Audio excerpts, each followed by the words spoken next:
नमस्कार दोस्तों, मैं आपका होस्ट और दोस्त विक्रांत जोशी और आपका स्वागत करता हूं मैं रिव्यू मास्टर में। दोस्तों, इसरो ने पिछले 5-6 सालों में ऐसे ऐसे कीर्तिमान स्थापित किए हैं, ऐसे ऐसे मिशन किए हैं जो कि विश्व में एक अलग मुकाम रखते हैं और इंडिया को स्पेस क्षेत्र में एक अलग मुकाम पर खड़ा कर देते हैं। फिर चाहे वो मार्स में सबसे कम बजट पे और पहली बार में पहुंचने का कीर्तिमान हो या चंद्रमा पर पानी ढूंढने का कीर्तिमान हो, कुछ इसी प्रकार के कीर्तिमान और भी इसरो स्थापित करने वाला है। और हम जानेंगे इस वीडियो में कि आगे आने वाले 10 सालों में इसरो को हम कहां पर देखेंगे, यानी कि क्या क्या मिशन होंगे जो वो लॉन्च कर चुका होगा या करने वाला होगा, ऐसे कौन कौन से कीर्तिमान वो स्थापित कर चुका होगा या स्थापित करने वाला होगा।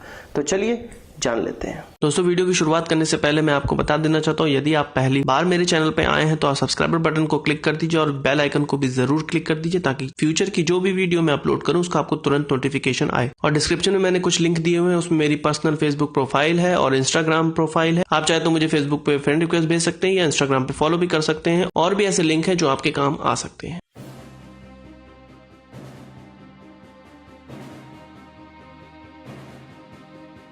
इसरो द्वारा लॉन्च किए गए चंद्रयान 1 में, जैसा कि आपको पता है, पानी की खोज हुई थी।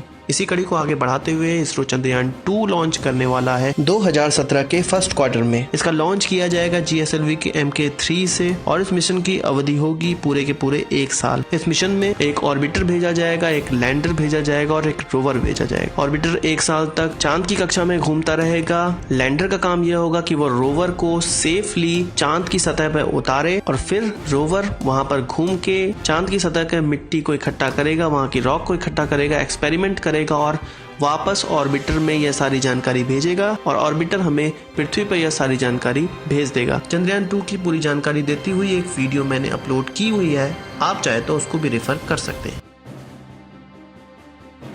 हम जानते हैं कि नासा और इसरो मिलकर स्पेस क्षेत्र में बहुत से काम कर रहे हैं, तो इसी कड़ी में सबसे बड़ा उनका जो टाई अप है वो निसार प्रोजेक्ट है। निसार का फुल फॉर्म है NASA ISRO synthetic aperture radar, जिसका लॉन्च 2020 से 21 के बीच में हो जाएगा। इस मिशन की अवधि 3 साल तक की होगी। यह एक remote sensing lower earth orbit project है जो कि सन सिंक्रोनस ऑर्बिट में घूमेगा। इस मिशन की पूरी जानकारी पर एक मैंने वीडियो सेपरेट बनाकर दी हुई है, आप चाहे तो उसको भी रेफर कर सकते हैं।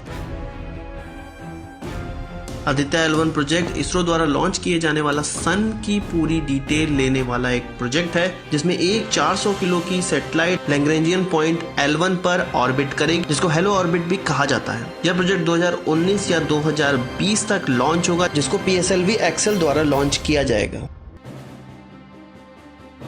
इसरो ने मंगलयान 1 प्रोजेक्ट लॉन्च किया था 2014 में, जिसमें कि एक सैटेलाइट मंगल के ऑर्बिट में स्टैब्लिश की गई। और अब इसरो 2021 और 22 में GSLV MK3 के द्वारा एक नया मिशन लॉन्च करने वाली है, जिसमें कि नासा और फ्रेंच स्पेस एजेंसीज भी इसरो की हेल्प करेंगी। इस मिशन का ड्यूरेशन होगा 1 साल और इसमें भी चंद्रयान 2 की तरह ऑर्बिटर होगा, लैंडर होगा और रोवर होगा।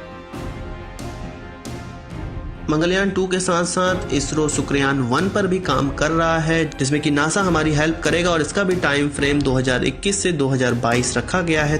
थोड़े 1-2 साल और डिले हो सकता है, पर 2024 तक यह मिशन जरूर लॉन्च हो जाएगा, जिसपे कि शुक्र पर एक ऑर्बिटर भेजा जाएगा या उसमें ऑर्बिटर, लैंडर, रोवर एक साथ भी भेजा जा सकता है। बहुत ज्यादा क्लैरिटी इसरो के द्वारा इसमें नहीं की गई है, केवल और केवल अभी शुक्रयान का जिक्र सामने आया है।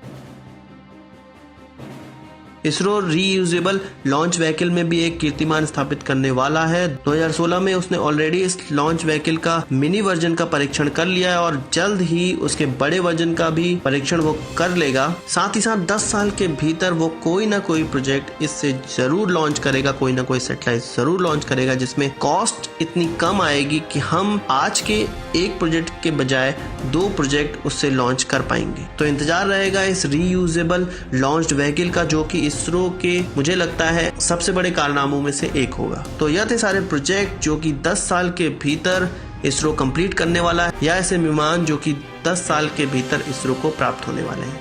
आशा करता हूँ आपको ये वीडियो पसंद आया होगा और आप इसको एक बड़ा थम्स अप जरूर देंगे। इस वीडियो से संबंधित कोई सवाल या सुझाव हो तो उसको कमेंट बॉक्स में जरूर लाइएगा और यदि आपने हमारा चैनल अभी तक सब्सक्राइब नहीं किया है तो उसे भी कर लीजिए, क्योंकि हम इस प्रकार की वीडियोस लाते रहते हैं। नमस्कार, थैंक यू।